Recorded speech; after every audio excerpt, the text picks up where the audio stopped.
I think I've kind of mentioned them along the way. One, like I said, freelance, obviously a lot. Try and get your legs under you. Try and figure out what kind of photographer you want to be. Secondly, don't if you're going into a couple session where you're going starting out the first time, do your research and also do your practice test shots, because if you start messing around with lighting and camera angles in front of the couple, they're going to pick up on the fact that you are a newbie, right? I mean, they're not stupid. They're also going to understand that if you're asking them to hold a pose and trying 6 7 different light settings, that you're confused. So obviously do that, and then at the end of the day, like, the most important point, be genuinely interested in what you're doing.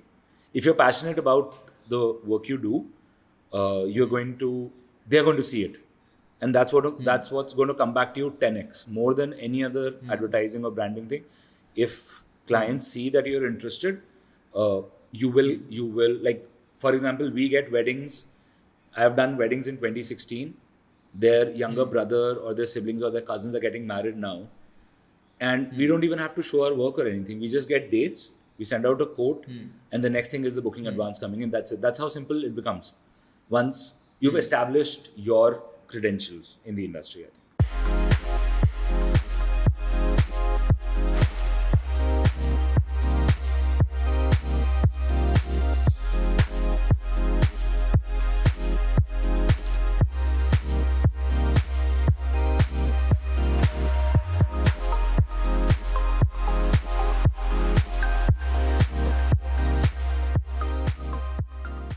Okay, yeah. Hello, first of all, and happy Raksha Bandhan. Happy Raksha Bandhan to you too. Yeah. This is like the first time I'm trying this live thing because I haven't tried live doing on Instagram. Okay. Yeah, and let's see how it works. I've got some 10 views right now, 11. It's growing. 11, yeah. Yeah, 11, 10, 11, 10 something. Let's see. Okay, Aditya. So, I'll first welcome you to the show, and Thank you I so would much. like to tell you something about the show. Okay. And basically, our motto behind starting the show was to educate beginners and also everyone like who wants to learn photography. Who like normally everyone is a photographer on today's date. Of course, yeah. Everyone has a smartphone, everyone has a True. DSLR camera. So I just True. wanted to educate these people through our experiences and Got it. through this inspirational stories which all of us, like all wedding photographers, do have. It Got it. doesn't Yeah. matter how big we are, it doesn't matter what name we have, but still everyone has a story. So that's True. what Very true.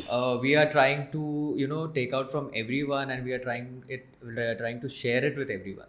So Got that's it. our main motto. And secondly, while Sure. doing this, I got to know that many photographers were saying, like beginner and all those unorganized people, that they Yeah. have been not respected at a wedding, or they don't get that equal respect the way True. every other person at a wedding gets. So that's what True. I'm trying, that there's a process Got which it. if you Sure. follow that process, yeah, so Yeah. if you follow that process, you can get that equal respect. So yeah, that's it. That was the motto of this wedding podcast which we have Got started. it. And now let's begin. Could you just tell our viewers about yourself, like what you have been, what you are doing, and what's your company? Okay. So, hi guys. I'm Aditya. I started out about 4 years ago. My background is very weird. I was in the Merchant Navy for about 7 years. So I was always a hobby photographer ever since I was a kid. And then I got the confidence to go ahead more and more based on the fact that I started shooting for my company when I was sailing for the company magazine. And from there on, I realized that it was obviously a huge risk, leaving a well-paying job and then moving to something that obviously you're very uncertain about because nobody knows about the industry, right? So I gave myself 6 months. I collected enough vacation so I could be home for 6 months, and I said that if I can get two weddings to start off with, I'm never going back to the Merchant Navy. And fortunately, my friends who were also Merchant Navy officers, some of them were getting married, so they helped me out, and I think there was no looking back from there. And then after the first 6 months, 7 months, I decided to come up with a brand name called Snapsole. Why Snapsole is because, I mean, one of my friends, we were just sitting trying to come up with the name, and somebody said that Snap is basically because of the photography, and then your pictures have a lot of soul in it. So that's how the brand name kind of came into existence. And then about a year ago, we added the word stories to it because It's more about narration, and it's more about going through pictures in a way that you actually get to realize the story from start to finish. True, yeah. I like the story behind the brand name actually. It Got relates a it. lot. Yeah. My brand name, what I had done with my brand name was it's very simple. It's lens and light. I felt Okay. that these two things are like very essential component and equipment Of course. in Of every course. sort of photography. So that was my thing, lens and light. Got it. That's nice because yeah, I mean it has to, you don't have to have the, like, the first thing that I kind of realized was you don't need to have the word photography, and you don't need to have the word studio to get anywhere. Because, so for example, our name is so unique that people actually take time to realize what it is, or probably ask us twice what the name it is. So the name doesn't matter. It's about, the name will automatically be known once the quality of work is out there. True, Yeah. yeah. And how was this experience? Like you were into merchant navy, and like Yeah. being a photographer was always into your blood. Always you wanted to be one, Always. or It was always there because I, ever since I was, I think I remember, if I was 5 was the time I got my first camera, which was a hot shot. I don't know if you know those long ones that are there, which have only 11 exposures on it. So I used yeah, to yeah, get yeah. one roll from my dad for every trip. So I had to describe a 3-day, 4-day journey in like 11 pictures, because I would get only like one film from him. So that's how it all started. And then I've always been shooting through and through. Like, always I've been a hobby photographer, but I think 2015, 2016 was that time where I started getting a lot of accreditation from my company as well for traveling. So I would document the cities that the ship was going to, the countries that the ship was going to, and that kind of brought it all together. But I have heard that there are also opportunities in merchant navy as a photographer. Is it like true? There are No, no, photographers? it's not. Nope. No, because the cost of a sailor being on board, like cost of a photographer being on board, is massive, because the ship is, he's not going to just get on and get off. If he has to be on board, like, that's why I was successful, was because I was an officer who was already working for the company, and I used to do all this in my free time. But merchant navy does not give you that much scope. But still, if you want to consider something in shipping, then you can probably consider cruise ships, because cruise ships obviously employ photographers on and off, because they have a lot of events happening on board and there's a lot of people. Merchant navy, however, does not obviously consider the other thing. Yeah. So now I want to ask you about the journey, like the moment when you thought of being a wedding photographer, Yeah. and the moment you got your first wedding. How was that experience when you got into that thing? I think I shit my pants because I mean I had no previous experience whatsoever in when it comes to handling a wedding, right? Because being an individual unit is one thing, but then handling a team all of a sudden out of the blue, and it was one of my friends' wedding only. He was a merchant navy sailor, so basically the team that I got together, I basically put out a post on Facebook, which was about 3-4 months before the wedding. And the biggest advantage that I did was that I managed to this thing get guys who were already experienced in the industry, like freelancers, right? So I had two good general photographers. I had a good two good cinematographers who were there, and these were people who have already been shooting for a year or two. So that kind of gave me that opportunity slash time to figure out what I have to do as a team leader. And I continued that same team for about the first 5 or 6 weddings till I got a hold on what happens, what, and where what is happening. So basically, yeah, that's the main core of the thing that kind of helped us in getting me understanding what wedding photography is all about. And it's not, at the end of the day, it's not just about being a good photographer when you run a team. You have to be a excellent manager, because you have to figure out your things, plus on top of that you also need to figure out what the team is doing, and if the right people are at the right place at the right time and everything. So I think overall the merchant navy aspect did kick in, because even when I was sailing as an officer, I had a crew of 7-8 people under me. So in overall aesthetic, it kind of, all of this kind of helped me out to be a good leader and also figure out things. Yeah. Good, good. Because in that, because you were already experienced how to manage a team, that might have helped you while shooting Exactly. a wedding. Yeah. And this was which sort of wedding? Like which type of wedding?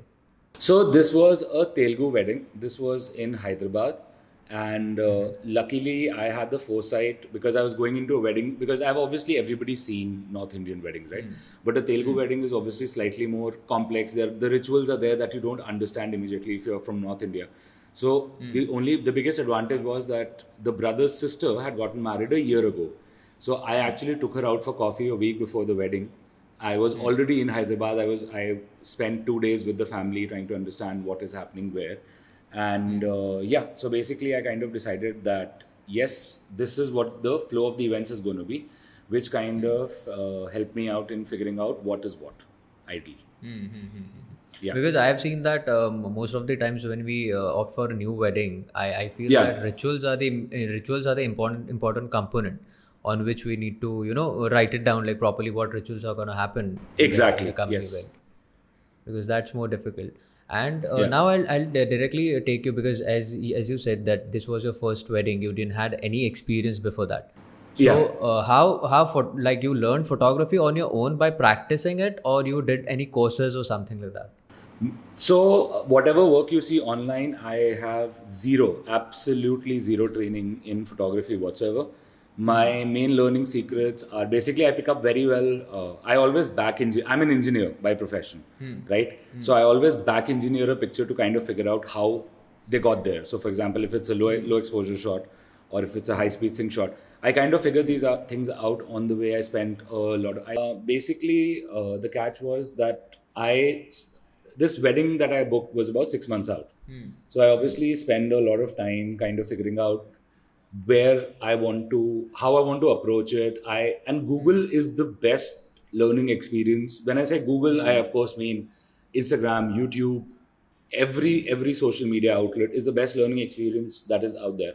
And for me personally, I've always been inspired by, unfortunately, by photographers outside India, because till about 2 3 years ago, the Indian industry had a very tight knit group of people who were very good studio photographers, right? But there was, although their lighting might be perfect and everything, but you still can't call it candid, because I think we'll come to this at some point. In India, candid is highly misunderstood, right? Because there are people at a wedding who will walk up to you and ask you for a candid picture, which obviously doesn't make any Obviously. sense whatsoever.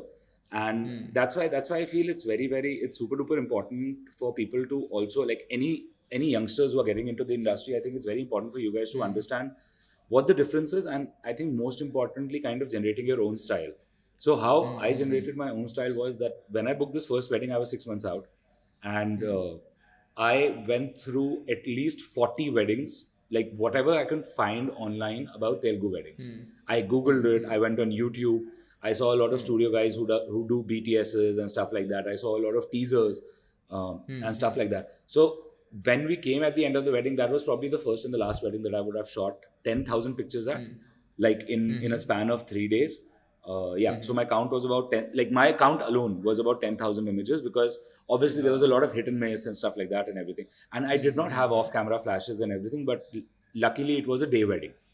Like the Manda part was day. So that was obviously a very big advantage for us. But I think at the end of it, out of those 10,000, we were still able to deliver 3,000 very good images between my work and the general photographer's work, and even the teasers and the films and everything. Since we had people on board who had a little bit of experience, it came out really nicely. Yeah. Amazing.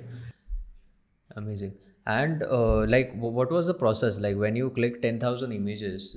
Yeah. You sort it out and you post produce all those images which you are transferring to your client, or what's the process? So obviously the thing has changed quite a bit. So like I said, that was probably the first and the last wedding I clicked 10,000 images at. Uh, what I have now, like now, over a span of 3 days, my total camera count is only about 2,500 or 3,000 images, because I, at the end of the day, feel that there's no point shooting burst. I think one discipline, that wedding I had forgotten about, I think, all the rules and all the principles, because I was like just shit scared not to miss a moment, right? Exactly. Although I knew that the general team, the traditional photographers are there and they're taking care of it, but then obviously I was like, I had actually put my camera on burst, and I was just shooting like crazy, right? So, and obviously I didn't have the right kind of equipment and the right kind of lenses. I had to rent a 24-70, because all the time I was sailing, I was just shooting on a 35 1.8, and that too a cropped 35 1.8 on a full frame body. So obviously, and the pictures actually came out beautiful. Even if you compare those pictures, if you compare those to any photographers from 2016, they are comparable. And that wedding, actually, that was my first wedding, but luckily that wedding also got us nominated for Wedding Photographer of the Year 2017, because Wow, the wow. picture, because it's a day wedding, so obviously that lighting, the stress of lighting and everything, all the functions were day, so automatically everything looks a lot better. When we come to post production, so obviously now we have a team of editors on board and everything who understand what I'm looking for. So for example, if there are two candid pictures, they need to understand that I like candid picture left and not candid picture right, which is obviously process of evolution. But basically, that's more or less about it. That you need to have the right backend in place, because if I spend my time shortlisting and collecting pictures and editing pictures, it becomes very difficult for me to kind of further my knowledge or further my experience as a photographer. You can, like, I have now, we would have shot, I think, at least 250 weddings in 3 or 4 years. So that really puts a pressure on you, which pressure, that's something that every new photographer will have to take the first year, the second year, till the time you guys get established, till the time you have a team in place. It's going to be tough, and there is no shortcuts to it, because under every bush, at least in Delhi, and I assume the same thing in all the metros, there are three candid photographers and three traditional photographers hiding to take your job, right? So the only way you do it is that you keep building your assets, you keep building your base, but you also keep evolving, because it's a very, we are in a very fast Indian industry right now, which basically makes it very difficult for people to stay at the top. So me and my partner Rashi, we are so bad at marketing. I can't even begin to tell you that like our page has taken 4 years or 3 years to get to 20,000 followers, and luckily it's all organic. But the biggest challenge being that we have 90% weddings that are referral. So our clients are our most important advertisers, because trust me, out of 10 calls, when we get 7 calls, those weddings are already confirmed just on the basis of the fact that they've seen us at somebody's wedding, or they're best friends with somebody that we got married. So we have a group where we have done 12 weddings in a span of 3 years. All 12 of them are best friends. So we did Okay. one, and then it's like a cascade effect. So it's also very important to build, be actually genuinely interested in the people that you shoot, because I can't walk up to a wedding. Like, I always go out with my clients for drinks or for dinner or something like that, because I can't just walk up to a wedding and start shooting. For me, my biggest limitation is that I need to know the person I'm shooting. It could be a bride, it could be a guy. So even if the, like in cases of destination weddings where a couple is also, like, we have couples who are outside, from outside the country, and now they're coming to Goa or they're coming to India to get married, right? So I still always make sure that there's a couple session at least a day prior at the property, at whichever destination we are at, which kind of gives them an idea also to get relaxed with the camera, and also for us to get to know each other a little bit, because then automatically everything becomes a lot more relaxed. But the most important thing, I think, as a wedding photographer is to be genuinely interested, because when you actually care, when you actually are helping out the bride with getting ready or some instruction, or you can see, you basically, you come from, a photographer comes from a point where he's seen 250 300 weddings. So we've seen literally all kinds of shit that can go wrong in an Indian wedding, because of the True. number of people, the number of people that are involved, right? So you can foresee something like that coming. If you point that out to, say, for example, the bride or the groom, and you tell this to them 8 months prior, that this is what is going to happen at your wedding, which you can fix right now, they'll remember you for the rest of their lives. So most of my brides think that I'm the best bridesmaid they've ever had, because I can already tell them in advance that this is going to go wrong, this is going to go wrong, your makeup artist ka time is wrong, because according to that you will not be ready at this time for your solos or for your couple shots and stuff like that. So if you're actually, we take only about, say, 50 60 weddings a year, but we are very invested in the clients, and I'm best friends with all the couples that we've gotten married. So we always go out for drinks afterwards and stuff like that. So that relationship for me, that personal connection is very important, because when I have that connection, then I'm boundless when I'm shooting, because I know that I have their complete faith in me, in what I'm shooting. And also they also understand that this guy is genuinely involved, and like mom, dads and everybody, we are that team which always gets one of the return gifts on the wedding day, because we've done an outstanding job, and that kind of is in itself, it's a motivation for other people to hire us who've seen us at the wedding, that we make sure that we never miss out on family pictures. Like jahan par bhi mom dad honge, somebody in the team is going to go and catch them and get them. If it doesn't happen, we are going to create a ruckus. So we're very particular that we need those 10. We don't take half an hour for couple shots. Like I know a lot of photographers make this mistake, and obviously a lot of people who are starting out, who are not sure about what they want to achieve out of a couple session, they basically take a lot of time. Like you would see couples who've left venues for 30 minutes or for 40 minutes, and then there is a team of 4 photographers and 4 cinematographers. But it doesn't make sense, because what is the point of having such a huge team? This is for all the new people who are planning to start a team. What's the point of having 8 people who are doing the same job, who are all pointing the camera in the same direction? You might have a front angle and a 45 angle and a 90 angle of the same shot, but the client is at the end of the day going to choose one picture out of that entire moment, right? So like that's why it's very important for young photographers also to plan smartly the teams and everything, because one, you're fighting a very budget constrained industry because of COVID. So obviously the size of the weddings have gone down and everything, but at the same time, hire a team who knows what they want to do, and always make sure that everybody has an area of designation. Because if everybody just starts shooting everything, nobody's going to achieve anything.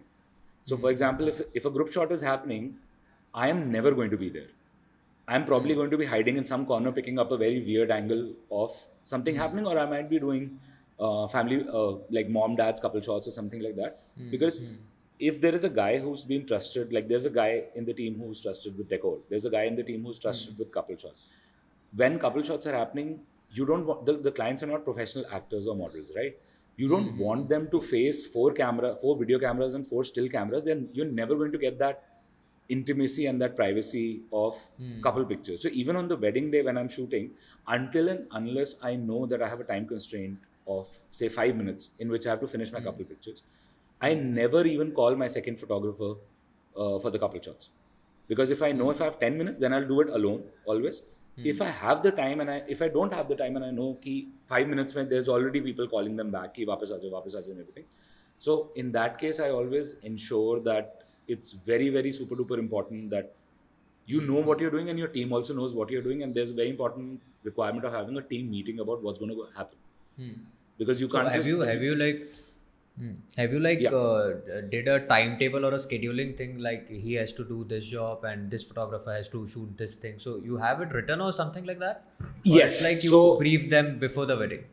No. So this is all very well documented. So before every wedding, like say about 4 or 5 days before a wedding, we have a WhatsApp group with the specific team that's shooting the wedding, and we actually list down call times, location pins, basically what the event is, and under the name of the specific person, the designation is already listed out. So for example, if I know that it's only 2 photographers, then it's always the second photographer who's going to focus on the decor for me. And the same split is created between the cinematographer. So I think it's very important to have all of this done beforehand, because you cannot also, like again I said, it's all about being a good manager and pre-planning all this rather than going on the day and then trying to figure all of these details out. So we send out a very detailed Excel to the clients, and we also have a WhatsApp group where all the details are being shared constantly. But our deadline is that 72 hours before the wedding, we have all the details that we need from you for the wedding, and everything is locked into place. Absolutely. So there's no confusion and there's no changes in plans or details and stuff the next day, basically. But this also requires a lot of experience, because hiring freelancers, that's Yeah. always a biggest concern for many of the photographers in the industry, because Yeah. freelancers का क्या होता है, sometimes they work well, sometimes if they don't know exactly what they need to do, it's a big hectic thing for the company owner or the True. main photographer who is hiring them. True. And secondly, what I've seen is hiring a freelancer is also a very big task to first check their work. And like, what was your process when you hired freelancer? I'm asking this because whoever is starting a new company, I know that they Hmm. will be also searching out for some really good freelancers. So, what process they should go to hire a good freelancer, and also see Got the it. budget, like what exactly he should charge them. Exactly. So basically, like I don't think I can get into budgets because the industry is very, very variable that ways. I mean, Hmm. people can range from as low as 3 4 thousand rupees an event, Hmm. Hmm. all the way up to 20 25,000 event. So you have to kind of find the best balance between the Hmm. budget slash the experience. When you're going out for a Hmm. new photographer, I think the best decision, like what I do, if I'm like now, obviously the people I work with, I've been working with them for 2 years or 3 years, so I know Hmm. exactly the output, the kind of output, everything. But the best way to find out a good photographer is to look at the raw pictures Hmm. by Hmm. default. Hmm. Hmm. Don't see how much you can save the image in Photoshop or how much you can Hmm. save the image in Lightroom, but Hmm. always see what his raw pictures look like, because I think it's very important that the raw pictures would kind of give you a very good idea on what his lighting is, first of all, how well Hmm. is he lighting Hmm. it, how Hmm. well his ISO is controlled, and Hmm. like in terms of highlights, shadows, contrast, all of that stuff becomes a lot easier to basically understand. Hmm. Hmm. So Hmm. I think you have to kind of find, this is obviously very experimental. You can have, I Hmm. sometimes, what I do is, if I'm trying to bring on a new member to the team, I obviously take him to one or two events, but those two events are very different. So one might be day one, a night photographer might be very good in the Hmm. night, but he might not be very good in the Hmm. day in controlling his ISO and pictures are burning. Hmm. So you have to kind of put him in two different Hmm. positions Hmm. and then kind of take a call if he's going to work out with you or not. Hmm. Hmm. Hmm. Yeah. Obviously, because like previously when I was doing a podcast, so Yeah. there was this thing like he was a fashion photographer. So what happens is fashion photography mein, it is already planned, like what exactly shot you have to Yeah, pick. of course. And in weddings it is like you get a situation and you have to adapt that situation and you have to find solution on that particular moment. Of So course. have you encountered with something like this, that you were planning something but at the wedding something happened and it was like you needed to adapt that situation and also you needed to brief your team. So was there Yeah. anything like that? Yes, of course. So basically, like in emergencies where basically our team is Hmm. doing, we sometimes now take up to 3 weddings a day. But then we have a Hmm. very solid rule that in case there is in this three this thing, because we can take 2 weddings in inside our own team within the people we work with. But Hmm. if you have to go to a third wedding, then we make sure that Hmm. I'm going with the unexperienced team. So I Hmm. can kind of watch over this. But then I've also been in situations where, for example, a photographer turned up without a flash for a night wedding. Hmm. Hmm. So obviously, I always carry like a spare absolute dodo flash, but then Hmm. that flash Hmm. saved the day. And I had an Hmm. old flash which had a issue with overheating when you're shooting sangeets or something like that. But that flash still Hmm. works for general photographs if you set it to like the absolute low power and you punch your ISO. Hmm. There's been a Hmm. case where the general photographer's camera was having a focus issue, and that was the only lens he had. And he was using a Canon, Hmm. I was using a Nikon. So Hmm. again, I mean, same thing. I had a 2470 with me, so I took over the responsibility of candid slash Hmm. this thing till Hmm. he basically was able to source a spare lens. So Hmm. Hmm. stuff like this will always come your way. My only suggestion is that if you're doing an event in Delhi or if you're doing it in Bombay, Hmm. wherever you're doing an Hmm. event, try and have a backup team or have a Hmm. backup Hmm. photographer who's always available. If you're Hmm. traveling destination, always Hmm. have a spare camera for Hmm. cinematography and Hmm. always have a spare camera for Hmm. images. We've had a Hmm. Hmm. case in Goa where a cinematographer, he's actually on the live, so he's going to hate himself right now. He was holding my camera like really close to the ocean, right? Hmm. And he's taking Hmm. this like really low level shot with maximum sky and Hmm. only the couple walking down the beach. And you can hear in the Hmm. recording that the people behind him are shouting ki wave aa rahi hai, wave aa rahi hai. And then Hmm. like the entire ocean wave just travels over the Sony A7 III and the Sony A7 III stops working. So Wow. obviously then, so I So mean, bad. it stops working, and I will not Hmm. call his name out, but he's here, he's on the live, so he knows. But in that case, again, I had contacts in Goa, and this I'm talking about the wedding day, Hmm. right? The bride is getting ready Hmm. inside, so we have only two Hmm. Sonys on site. One is for the groom side, and one is for the girl side, and it's a 100 packs wedding, so there's no third cinematographer. Hmm. Hmm. But I had already reached out to somebody that I've established, like in all Hmm. the destinations we work with, be it Jaipur, Jodhpur, all of these places. You Hmm. can Hmm. see the other cinematographer who was there is laughing right now. in the Yeah, chat, and the other I'm seeing. so yeah, so we actually had that person who was, Hmm. I called him up, and within half an hour we had a Hmm. separate body, right, Hmm. because Hmm. if, for Hmm. example, if the wedding was starting right now, we were screwed. Hmm. We were absolutely screwed with one camera, because obviously the groom and the bride are getting ready at two different Hmm. corners of Hmm. the property. So how do you manage video? And Hmm. they would have also suffered uh, the quality of the product. So it's always nice to have that, like, backup, like mentally have a backup for Hmm. everything in place. Hmm. Obviously shit will hit the fan from every now and then. Hmm. Don't try Hmm. and use, I would say that as soon as possible, like at least the kit that our first two core teams use is all in-house.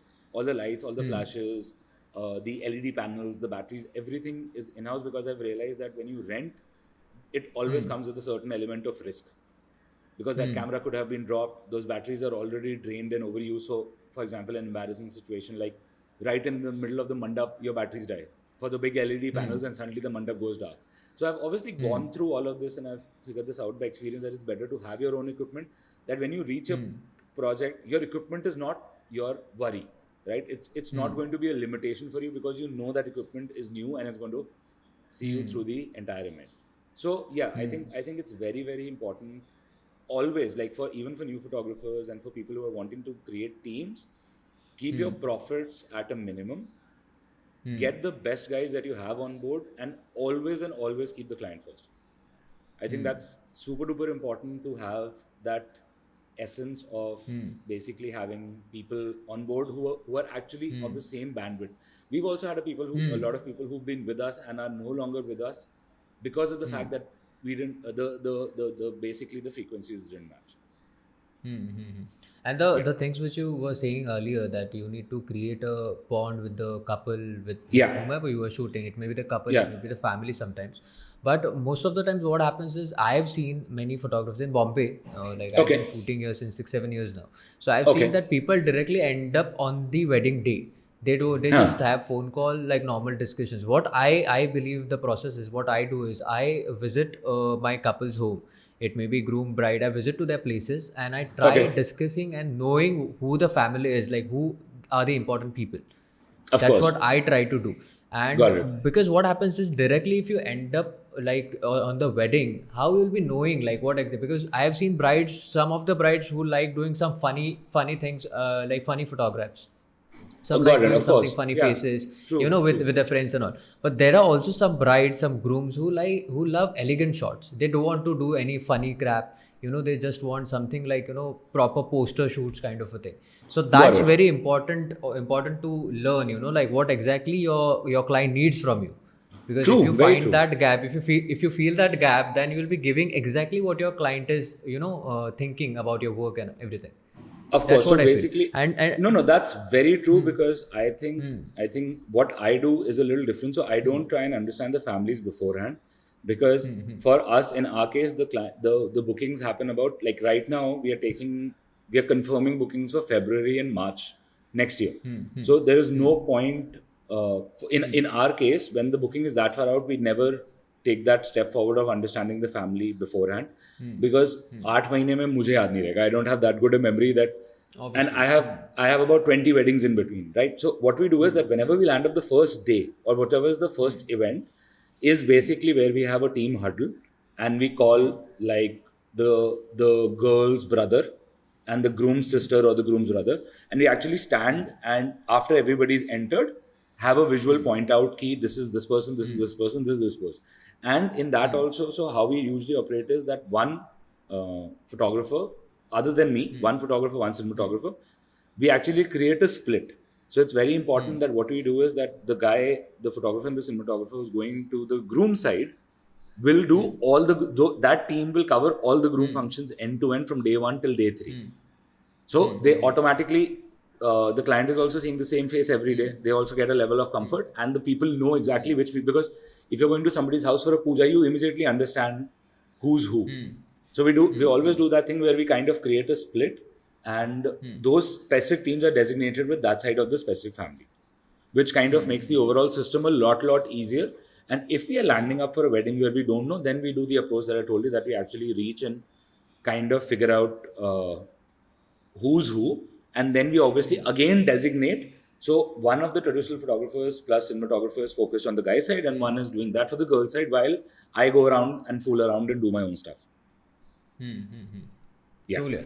And secondly, I would like to ask you about the starting process when you started your company, like yeah, Snapsoul Stories. yeah, So, what you did for the marketing thing? Like, what was the initial steps which you took to book clients? First, it will be friends and family, obviously, but yeah. later on, when you were commercially into the field, what were the marketing techniques which you opted for? So I think I feel that what I did back then, I don't think it's going to work anymore. Um, like for example, we were hosted with 3 or 4 portals back then when we started out, because obviously to get on the map, nobody's going to pick you up out of the blue. So I think I was very lucky, I would say, in that sense, and I hope everybody else is too, that the first client we got kind of got us 6 more clients from that same client. So that kind of led us Wow. to build a base and everything. I think it's very important to have a website, because Instagram is not everything. And if you're trying to pitch to bigger clients, Insta is not the only thing that's going to impress them. You need to have a social media presence. But I think at the same time, it's also super duper important to, I don't know how should I say it. So basically, I mean, you know that there are a lot of these wedding portals, which obviously must be reaching out to you also as they reach out to me. I get like at least 5 calls every week from one of the portals, and there are a lot of them, not taking any specific names, who say that we will give you weddings in your budget, we will give you packages in your budget. But what I think young photographers and teams need to understand is that when we started out, when you also started out, there was no Insta, right? There was no the Obviously. Facebook was kind of the main thing. So I think it's very important for people to not to fall in this trap, because if you say that you pay an X amount, and those guys promise you, they always promise you this many leads, none of them work out for us. None of them ever work out, because the budgets itself are not enough for us to even sustain our team. Because if it was an individual, maybe you still could, but if you have an office space, if you have permanent staff, if you have employees, if you have gears, you cannot compete with a solo individual in terms of pricing. So I feel that it's very, very important not to fall into that trap, because it's not going to work out. Because I'll tell you why. It's like going on Amazon and Googling, like just go on Amazon and type calculator. What are you going to see? You're going to see 10,000 calculators. It's the True. same thing when you go to any of these portals and you select a city. For example, I'm looking for photographers in Delhi, or I'm looking for photographers in Mumbai. There are 10,000 options. And when you give a person 10,000 options, they're never going to confirm. They might drop you a message, they might copy paste that message to everybody else. But it's never going to work out, because when somebody is going to a place like one of these portals, it's always going to be in saturation. You're going to be a group of 100, 200 photographers who are all fighting for that one job. So I felt like how we've shifted is we've actually started investing in Facebook ads and Instagram and everything. And while the returns are low, because obviously even Instagram has a lot of competition, the returns are steady. And at least at least the clients who take the time to reach out to us on Insta, we have a 50 to 60% closure rate for most of the queries. Because anybody who's coming through a portal, like this happened to us, like we stopped using the portal in 2018. Then in 2019, towards the end of 2019, first half of 2020, we again tried the portals system, and it did not work out anymore, because our price points had obviously gone higher, because the quality of work and everything was higher. And there are people there who are looking, for example, I'm saying there are people who are looking at a photographer who's 1 lakh a day, right? Right next to it, they see another photographer who's charging 2.5 lakhs a day. But वो कहते हैं कि ये दोनों साथ में हैं, so I'll reach out to the 2.5 वाला and ask him if he can do it in one. That is why the leads, True. that is why it never works. Because when people are going to a portal for their wedding, they're looking for, and obviously, like, it's very mindful to know that there are people who are getting married on a budget, but it's just a lot of work without the same return, I think. And this is So I not think only about the portals, because when I started, it was only Facebook, which was like the exactly, mainstream yeah, media where we used to exactly. post.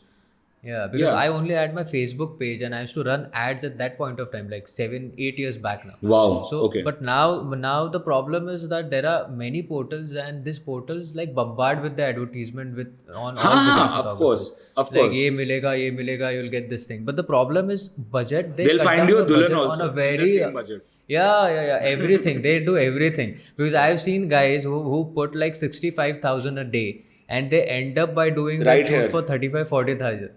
Yeah. No, so I'm I've telling seen you that that. I have been in that position where people like automatically the price that was there on the portal, they were reaching out to us with requests for 50% of that. And I realized that at that time I realized it was a complete waste of time and effort because even if so they calculate a lead every time somebody messages you, but there's a client on the other end who is obviously looking at a range, right? But even that client is being fooled by the portal into looking at a price point which is outside their budget. But it's because so also some of these portals do is they automatically do a reverse calculation of your amounts. So if you say that you charge this much a day for say a candid plus a traditional photographer, and they are only looking for candid, this portal is still going to pitch you, and that guy is still going to send you a quote, not knowing that you only take a package, and that thing is still counted as a lead, but it doesn't work because that lead will never materialize. So I Have think you it's very tried Just important. Dial by any chance? Have you No, tried Just Dial? no. Like very bad, very bad. I would say this because I want people to know about it. That Just Dial charges you something 12 or 15,000 for 6 months or a year or something. They have a Okay, package, and they okay, promise you a certain number of leads that you okay. will be getting so many leads. And what happens is there is a system which you will get calls, you will get multiple calls, you will Okay. get to you will send your quote and everything. They'll be discussing all the things with you, and at the end point they'll end up by saying no, we have got some other like different photographer and we are doing with him. So if anyone is doing Just Dial, this is the common issue which and on today's day Just Dial is still bombarding you with advertisements that be on Just Huh. Dial, put your studio name and everything. But that's like a waste of time and money. Seriously, like. Yeah, I think I have a list of at least 10 portals that are very well known and huge, which don't work out. But in like how that Pakistani auntie said, "Sare milke humko pagal bana rahe." Because the market is so saturated. When you go to one of these portals, it's impossible to get business out of it. So I think from day one, it's very important to have a good website, a solid Facebook page, a good Instagram, and excellent client relations, because that will get you much farther than any of the, because see what why the portals don't work is you'll see that portal everywhere when you come to the wedding industry. Why is that? Because there are 100 photographers ka photos on it with SEOs and tags and everything. So it's like literally like the Amazon of the world, where you can get the best deals and the discounts and everything, is why a client is also coming to you. But it's never going to work out, because if the client already has a price point set before they reach out to you, they will never fit your artistic vision or your budget, because at the end of the day you have a certain price for your art, right? For your creativity, for your approach, for your personalization. So if they can't match that, if they've already come pre-decided कि भाई this is my wedding budget, then it gets very difficult to adjust that into your operating costs, basically. So I And think mostly it's, what happens is, yeah. yeah, So I tell think me. it's super important. Like I'm stressing this again. All the photographers need to have their own individuality. Don't I know a lot of photographers who basically are always on Insta, right? When they're offline, and they're always looking through pictures. Always. कि इसने ये किया, इसने वो किया. Always. This guy did. There's no point, because till that you are never going to be successful till you develop your own forte / your own taste. So why a lot of clients hire us? I'll tell you that also, because we also shoot a lot of fashion.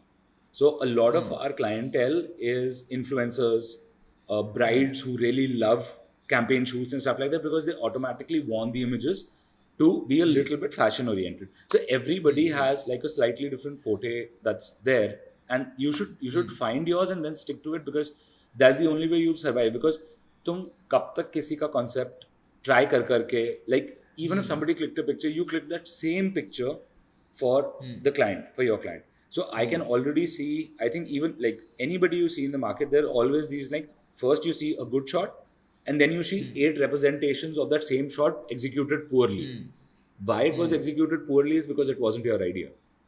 Because if you came up with it on your own, you would automatically have a much, much more brilliant outlook, and it would be your shot at the end of the day. उसके बाद कोई copy करता है, you can't stop people from obviously trying to replicate the same idea, but then once it's done, that charm is gone, that shot is gone, that light setting is gone, and you, no matter how many times you replicate it, it won't have the same impact on the viewer compared to what an actual original image would. So it's very important to keep looking at a lot of international work. Luckily, in today's day, there are amazing Indian photographers as well who are doing really, really well. Keep looking at everybody's work, but then try and find a style that suits you the best, I think. Obviously, everyone needs to have a individual presets kind of a thing. Like if you're Exactly. shooting neutral, if someone is Yeah. doing like oversaturated images, whatever. Like if you're doing in monochrome, So editing तो that बहुत दूर की बात है. I'm saying I'm talking style of photography in the sense कि there are a lot of type of candid photographers, right? So there are candid, like a photographer like me, I do like if I'm doing a couple session, right? I will I'll give the couple a situation to be in, and then I'm going to shoot that. So obviously it's choreographed a little bit, but then still the assumption or the understanding of that situation in the couple's head and what they're doing is their own. So you have to kind of find that style ki if you want to be an absolute pure candid photographer, if you want to choreograph a few shots, that's perfectly fine, but you have to find what your strong point is and then execute from there. could you just define what candid photography is? Because many are having a misconception that जो background blur होता है, that is a candid shot. So could you just define Got for it. our viewers? So I think it is definitely not. I do candid photography with a f4 lens also sometimes. So it's not about it's not about buying that Sigma ka 1.4 that you always wanted, and then suddenly the background blurring out, like you said, Tejas. It's not candid photography. It's about being in the right place and having your camera pointed at the right thing to tell the right story at the right time. That's what like good candid photography is at the end of the day, because if you cannot capture or document the emotions, the feelings and everything that are going through that person in that frame at that time, then it's not candid. If you ask them to, if you make them stand 10 feet away from you next to a really nice flower vase and tell them to look left, that is not candid. Most definitely not candid, because you've told them to do that. So the idea is that you automatically on your own have to be there, and then most importantly, please do not shoot burst. Assume when I enter a wedding, when I enter an event, right? If it's a smaller event like a cocktail or a roka or something like that, I put a cap, I have a card in my camera that gives me exactly 500 shots. मैं जानबूझ के छोटा card लगाता हूँ. So I keep looking at my images as I'm going, because there is no point shooting 2000, like there's no point coming back from a 60 packs event with 2000 images. It doesn't make sense. So you have to focus on quality. It's like you would see me most of the times. You would see me if people saw me at an event, I have my camera on my side. I'm not even holding it up, because I'm only going to be convinced to pick up the camera when there's something happening that I feel is important. You don't have to constantly keep shooting like 360 degrees and go around into a circle and spin. That's not how you can be creative. You have to. What I do is basically I make sure that the team is at the right place at the right time. The traditional shots are getting documented properly. And then I pick up my camera for things that I feel are important to add as a narrative or as a story to the wedding. Yeah. Because mostly I would like to ask you about this thing also. Like Sure. when a beginner starts shooting a wedding, they just Yeah. focus on the event and they just focus on the bride, groom and the family, but they forget this thing that they have also invested in the catering, they have also invested in the venue, they have also Yeah. invested in the dresses or whatever jewelry they are wearing. So how Yeah. like how important this is, how you can explain I it to think this guys. I think it's very important to, again, like an individual cannot be expected to cover these. So don't, as a beginner, I would say, don't get yourself into situations where you know that you alone cannot pull it off, right? Until if it's for example, it's a 60 packs wedding. So obviously during the lockdown, I have been doing a lot of home weddings for friends, for clients who we've known for very long. And it's in that case, what I do it to make it easier on myself is that I give them a schedule that for example, if I do like a 60 packs wedding, I'm doing that alone. So obviously I have two bodies. One can be I love a 50, so one can be a 50, and one is a 24-70 to make for family pictures and stuff like that. But at the same time, it's very, very important. I tell them very clearly that I need the decor ready at this time. So I can finish the decor from this time to this time. I need both of you, the couple, ready at this time. So that all of these things kind of put together makes it into a flow. And I tell them very clearly that I'm alone. So in case the bride getting ready is late, there is a chance that I'm going to miss the barat. I explained this to them beforehand that in case you are still getting ready and I still have to do your shots, I'm not going out for the barat. So automatically the client also helps me in making sure that the bridal shots and everything are done at least 5 or 10 minutes before the barat even has to start. So even I have time to chill. So as long as you schedule all of this stuff and make it into a flow, it becomes a lot easier overall. Yeah. And like if a beginner is starting out just now, like he wants to Yeah. enter into this industry, so Yeah. obviously as a beginner everyone feels that he'll just shoot one wedding and he'll get bombarded with clients and he'll get he'll start with the flow. So ये what मोह मा- ये exactly you ये मोह माया है. that's true actually, but they feel like all these teenagers, they feel कि एक shoot कर लेंगे and we'll be having a flow of shoots, but it Yeah. never happens. It never happens. Of Like course. literally, it never happens. So for this people who just want to start out in this industry, what should be the first few steps which they need to take and start a career into this field? I think to make it easy, anybody starting out should freelance. And when you freelance, do your first 5 shoots for free. If you have the gear, if you have a little bit of money saved up, do the first 3-4 shoots for free, because when you're shooting for free, there are two things that happen. One, that extreme pressure of delivering the right kind of content goes away from you. But please make sure with whosoever you're shooting with, you tell him your experience level and everything. So obviously, if that person is having you at an event, he expects some kind of work out of you. So that doesn't mean that you first of all cut his way out. That's very important. You should not get in his way of executing the entire event. But it also gives you can also ask people that I'll be there, I'll be an additional person. You can take all the pictures that I shoot in RAW, but I'm not going to charge you anything. Working for free doesn't, you need to find that experience somewhere. In my case, I think I had a very strong managerial background when I came from the Merchant Navy. But if you eventually realize that at the end of the day, at some point, you want to have a company and have a team working with you, it's very important to see other people how they do it. And that experience is very difficult to find. मैंने वो सब चीज़ें जो थी वो देख के सीखी थी from other events, from weddings. I actually went to 3 of my brother's friends' weddings just to see how the team operates. So I was there from morning till evening, just seeing how the team is being run and how it's done. So do shoots for free. It's fine that you don't make any money on 5 shoots or 6 shoots. Do those shoots for free. Take permission from the client that you will be able to use those pictures. And please don't watermark. Do not put a big XX name photography logo across. That is 2010. Don't do that logo thingy. You're starting out, nobody's going to steal your pictures. Don't worry. There are a lot of other photographers jinka kaam already chori ho raha hai. Don't worry about that. Don't do that watermarking thing. But then obviously take prior written permission from whichever team you're shooting for, that I'll do this for free, but I want to be able to use the pictures. Because that obviously you're still, at the end of the day, you're still shooting an event for somebody. Right? So they still have the rights over the images and everything. And then start charging half the rate. Always be realistic to how much you're worth. You can't walk up to a good photographer or a good team and say, ki, nahi, I'm going to start at 10,000 rupees a day. You will not. Because for 8, he has guys he's been working with for 5 years. So I also get a lot of queries like that. Ki I charge 10 a day, but when I look at his work, I know ki it'll take me 6 months to develop this guy to the level where I want him. So be super realistic there, and you have to learn to shoot in teams, figure out how teams are handled. And I am a very fast learner when I look at stuff. When I look at teams, when I look at people, I always pick up whatever I can.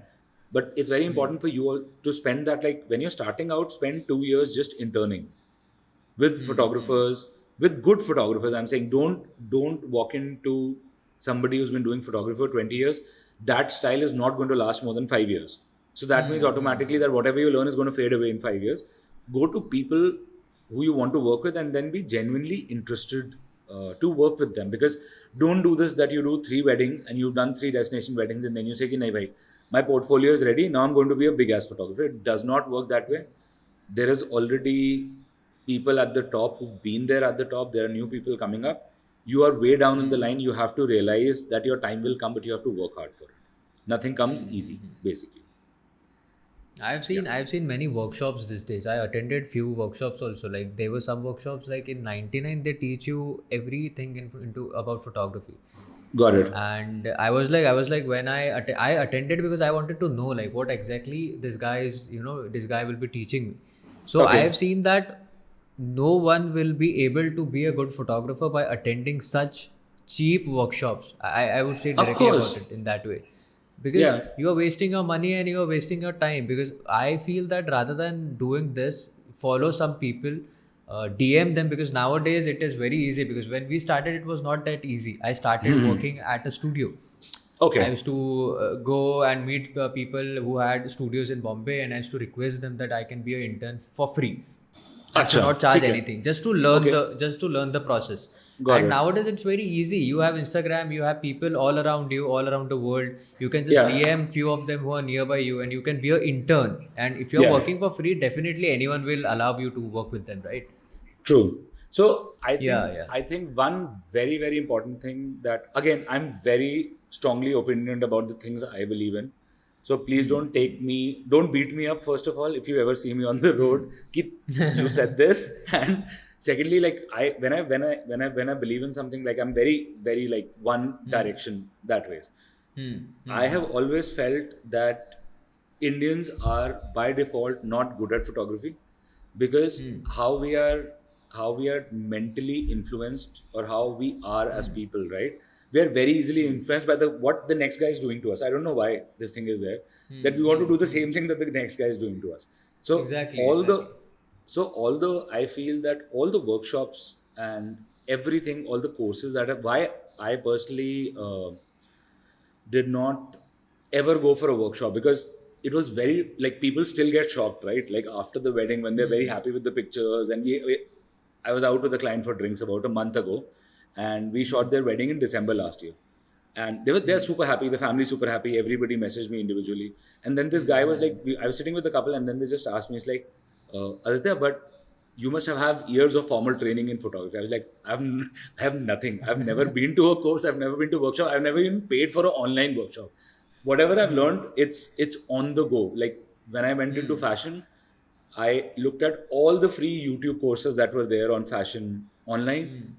I started buying lights, धीरे धीरे करके, modifiers, धीरे धीरे करके. Every time I used to buy a modifier, I used to spend one day just shooting around my studio with the modifier, calling, like, irritating the shit out of everybody in the office. Ki somebody give me a right shot, somebody give me a left shot. So I would understand what that, like, every time you buy something, shoot the shit out of it. It can be a camera, it can be a flash. You have to understand what limits you can push that equipment to, and what you can achieve out of it. That's very important to understand. But I feel that Indian workshops and even big Indian courses, right, they try to teach you like a ghoda, like this. This is the only way that the flash can be angled. This is the only way that the face should be. Why is it that you can't have a shadow on the left side of the face? Why is it that you can't have a light fall off? So it's very, I find that if you have to ever take workshop, like for example, I would say the one team that I'm most inspired by is Two Man Studios. They're not Indian, but I know, I know. when you see their work, it just forces you to think so hard on what went into creating that picture, not what how good the picture looks, but the amount of effort and the mehnat and the angle of the light and everything that they've done, because it's very very important for you. Again, it should, a good picture should make you think. It should not make you say, oh wow. We are not in the business for creating oh wow, we are in the business of creating pictures that, for example, where I think that difference will come is, so we, like I told you, we do a lot of referral weddings, right? So we did the if we did the elder sister's wedding, then a year later we've done the younger brother's wedding. Or if you've done two best friends, in our work, even if somebody wants to go and see online or Insta or on the website where more of an individual wedding is, you will not see any similarity in my work whatsoever. Because what will happen is, if you are like this, right, your both your weddings are going to look a lot similar.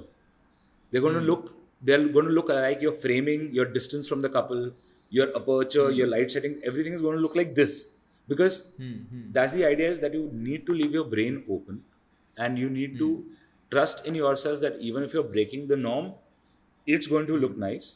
But please, at the same time, disclaimer: do not do this at the expense of couple pictures. Like, don't spoil the event while trying to do this. Figure this out in your free time.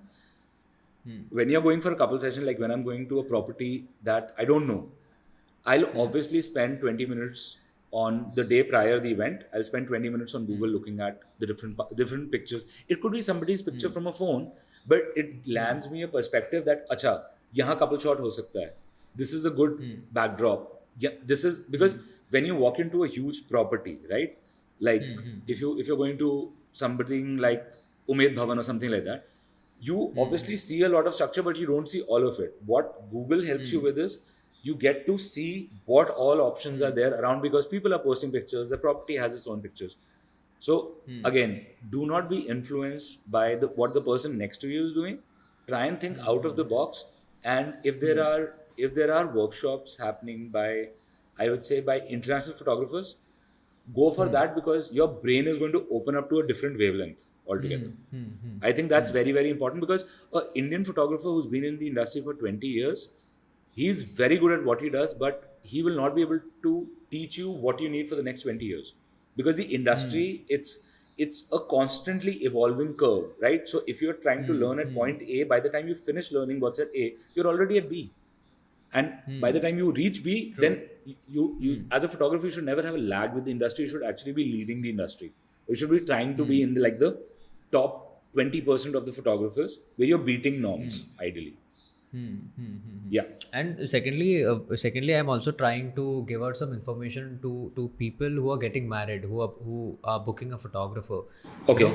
First thing, what I would like to mention, and I would also love your views about it. That Sure. firstly, what I do, I tell people through my podcast, to these clients who will be booking a photographer, that don't book them just by seeing their Instagram page. Just don't book them by seeing. Never. You have to So because look at a wedding.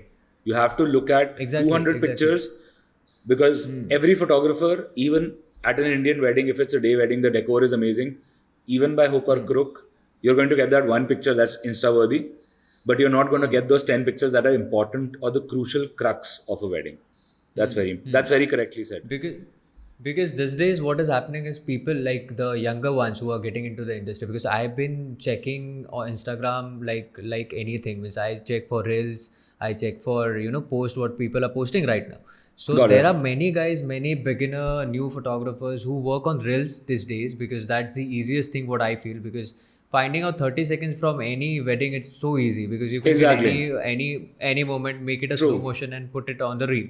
So people, like, if a client is booking, if a client wants to book a photographer, he has seen his page on Instagram and now he wants to book him. So what you want to guide these people, like what process they should go to finally before booking a wedding photographer?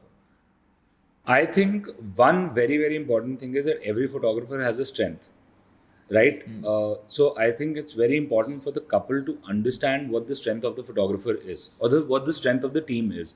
So you have to at the end of the day look for somebody who's versatile, because the candid photography or the film is not the only thing you're looking for. You're looking for it as a package, right? So you need to be when you're seriously, when you've shortlisted from say 20 photographers down to the 3, you need to spend one hour on each photographer's work to try and understand if he does a upbeat teaser, can he do a serious teaser as well? Can he do a Bollywood influenced teaser as well? And does that, like, what is the style that you want as an output from the wedding? And can you see, you will not see an exact replica of the kind of teaser you want, because all teams are very adaptable these days that way. But you have to kind of find hints to see that, okay, this is the guy. If you look at 200 images and you've liked 40 of them, that's the guy for you. Because when you automatically see yourself in the pictures, you like all 200.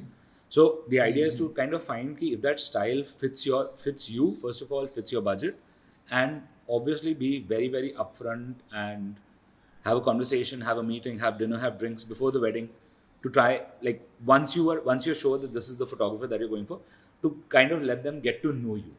is very important, because that way you also understand what he's capable of. And if you're not sure, if you've not had the time to basically, if mom and dad have booked the team, right, and you just see them on the day, then after the first set of pictures are done, take the photographer on the side. It's fine to ask him to look at a few pictures, because in case you have any feedback in the first 10 minutes or 15 minutes of the event, you can still update him about it.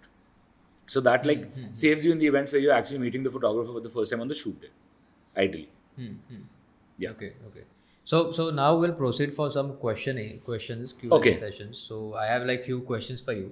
Sure. So like this was also included into that for the clients. Now I Got want it. to ask you is I'm asking this question because most unorganized photographers who are into this field, they feel that they are not getting respected equally.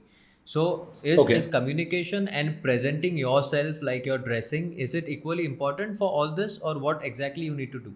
Super important.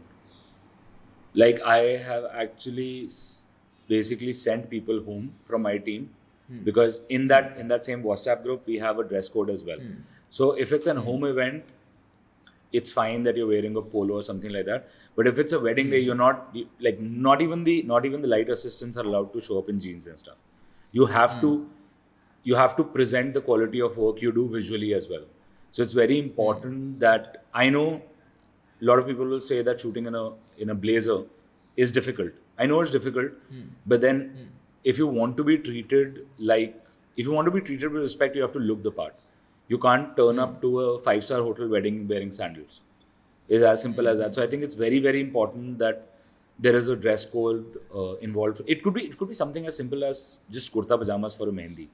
But I mean, you can't end up where you can't, like, I know some people feel super artistic, I would say. Again, very strongly opinionated about this, but I feel I've seen people at events, photographers at events wearing hoodies, red color hoodies and jeans and floaters. And I mean, I don't understand that.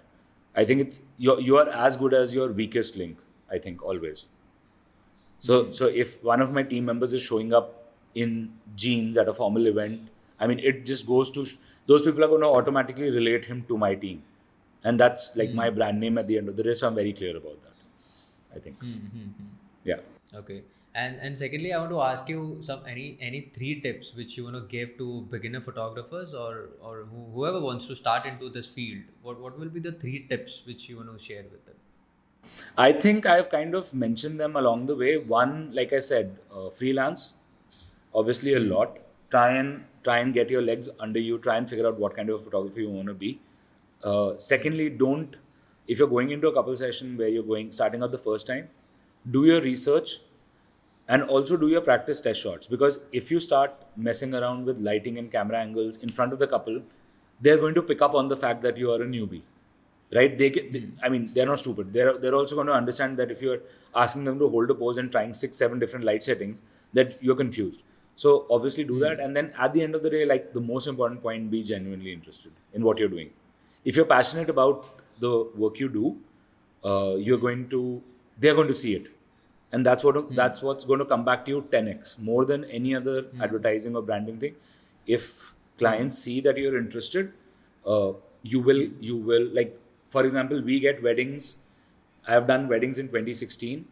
Their younger brother or their siblings or their cousins are getting married now, and we don't even have to show our work or anything. We just get dates, we send out a quote, and the next thing is the booking advance coming in. That's it. That's how simple it becomes once you've established your credentials in the industry, I think. Yeah. Yeah, that's enough. That's enough. Now we'll go. This is something funny actually. What Okay. I'm trying to do. So I'll be Okay. giving you. You have to answer it in one word. Okay. Okay. Okay. So it will be like random things. You have to just answer one word. You have to pick out one word from the words which I'll be giving you. Okay. Okay. Cool. So Sony, Canon, Nikon. Nikon. Always. Okay. And okay, 50 mm 1.8, 7200 2.8, or 2470 2.8. 2470 2.8. Why? I would like to know why. So my favorite go-to lens has been 50, but 2470 basically gives me that additional, like, if I'm shooting a wedding alone, 2470 all the way, because There will be a couple shot, like especially home weddings, right? In tight corners, in small hotel rooms.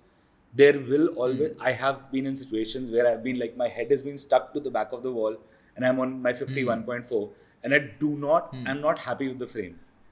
So definitely 2470 is something that is there in the kit. It is the most versatile lens. Please forget about the fact that, you know, the difference between 1.4 to 2.8 is only how well you use it. So I can shoot a picture at 2.8, which is going to look as good as what it does on a 1.4. So Obviously, obviously. it doesn't really matter. The F does not matter. Yeah. And like speed light or strobes? Uh, does the AD200 come under strobes or speed lights? That's a strobe, actually. Strobes. So then definitely strobes. Yeah. 8200 is an amazing thing. Yeah, means I have bought it, like I've been using it since 2017 now, 2017 Yeah. or 2018, I guess. I had two of them. It's amazing. It's amazing.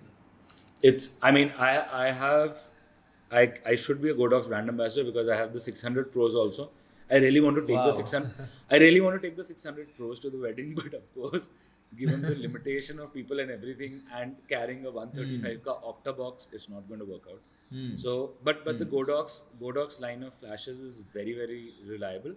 I'm not very happy with the V1s, the round heads, because they have a lot of overheating issues. But the 200 has been my workhorse for the last 2 years. Definitely. Those flashes have not let me down ever. But if you're carrying a off-camera flash like a 200, off-camera strobe, always remember to have a backup speed light. Always, by default. There will be that one day where your assistant forgets to charge it. And if it's a night wedding, you're dead in the water if you're shooting alone. So always carry, Obviously. like, it could be a chota flash. It doesn't have to be like a super expensive speed light, but always have that like one spare speed light with you. Yeah. Okay. Now, candid, portraits, or traditional? Portraits. I'm more of a portraits guy. I do a lot of candid as well, but then portraits is where my strong suit is. Like if I have to make a couple look like a Sabyasachi campaign, I can. So So, portraits is and definitely secondly, yeah. yeah, tell me. Yeah, so that's about it, because like I mentioned, like a lot of clients pick us up for our fashion work, and they want like the similar aesthetic, similar look, and the similar kind of a setup. So that's why I think my strong suit is definitely portraits, and obviously then candid goes along with it as well. Yeah, And like indoor weddings or outdoor weddings? What's your outdoor, favorite thing? definitely outdoor. Outdoor. Yeah, I don't like. It could be day or night, but I don't like that aspect of seeing walls behind the people I shoot. I would rather layer it with more people, which happens in a outdoor like a outdoor mehendi or a outdoor sangeet or something like that. So I don't like that, like excessively having boundaries to the frame. Yeah, Amazing, yeah, amazing. It was great. First of all, I would say that it was great absolute to listen pleasure. to all your experiences, and Sure, it was fun. It was also fun to know some of the moments which you had throughout your journey. It perfect. was Yeah. amazing, man. So finally, I want to end this podcast by asking you something like about the podcast, like how you felt, and like how you felt this podcast will be useful, and what you felt about it by being a part of it now. I think it's. I think the first thing that comes to mind is I wish somebody had told me all of this information 4 years ago, because I did not True. have this. I learned all of this on the go. Okay, by like, okay, I will try this. I will try this. I always had to apply an approach. I will try A, B, and C, and then see what sticks. So I think it's very important for these podcasts to go out to young budding photographers. It's super duper important, because I mean, at the end of the day, it's all about not making that mistake. But my dad always has this saying that smart people always learn from other people's mistakes. So you really need to cash in on that chip, I think. You have to look around you have to see what other people are doing wrong and what the consequences are, and then make sure that you never repeat. Because if you've seen that mistake happen with you or with somebody else, and then you still end up in the same position, then the blame is on you. As simple as that. So yeah, and always go, like if you're doing workshops and everything, don't go by the name of the person. Whenever you're considering a workshop online, it could be an Indian photographer or international photographer. Always try and look at the work and see that first of all you need to connect to his work to be able to benefit from his workshop. Because if it's somebody who's completely 180 of the kind of work you want to do, that workshop is not going to help you at the end of the day. So I think that's also very, very important. Yeah. Cool, yeah, cool. Thank you so much. Thank you so Most much. Because welcome. already it's I guess we have done it more than 40 minutes. It's Oh, almost okay. and more Cool. than an hour. Yeah. ठीक है. So Cool. yeah, I didn't see the time. thank you. Yeah. Most welcome. Yeah. So thank you so much. Thank you so much, Aditya, for being on the show. And I hope that you will also check some of the podcast. And if you have any tips which you want to share with us, so that Got we it. can put those questions or those things into our podcast, we are like you can just share those things with us. Sure. We'll do that. Sure. Yep. So thank you so much, yaar. Most Have a great welcome. Sunday. I have already occupied your 1 hour. So No, that's fine. That's absolutely fine. so cool, yeah. Thank you so much Cool. for being on the show, and let's all the best for your future journey, and you may get a Thank lot you. of clients in the coming future. So Thank you. thank you once again. Have a Most great Sunday, welcome. man. Thank you, so much. Tejas. Take care. Bye. Thank you. Thank you. Bye bye. Thank you. Bye. Thank you.